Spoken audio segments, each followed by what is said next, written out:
Welcome back અને સમાચારમાં આગળ વાત કરી કચ્છના ગાંધીધામ મનપાની દબાણ હટાવ ઝુંબેશ શરૂ થઈ ગઈ છે। ગોપાલપુરી સ્ટેશનથી ખોડિયારનગર સુધી દબાણ હટાવવામાં આવશે।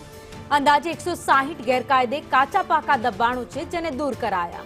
નોટિસ બાદ લોકોએ સ્વેચ્છાએ જગ્યા ખાલી કરી દીધી હતી તો ગેરકાયદે દબાણો પર મનપાનું બુલડોઝર ફરી વળ્યું છે અને આગામી દિવસોમાં અન્ય વિસ્તારોમાં પણ ગેરકાયદે દબાણ છે જેને હટાવવામાં આવશે। તો હાલમાં ખોડિયારનગર વિસ્તારમાં આ દબાણ હટાવ ઝુંબેશ હાથ ધરવામાં આવી હતી જેમાં અંદાજે 160 જેટલા ગેરકાયદે જે બાંધકામ હતા તેને તોડી પાડવામાં આવ્યા। નોટિસ બાદ કેટલાક લોકોએ સ્વૈચ્છિક રીતે જગ્યાને ખાલી કરી દીધી હતી।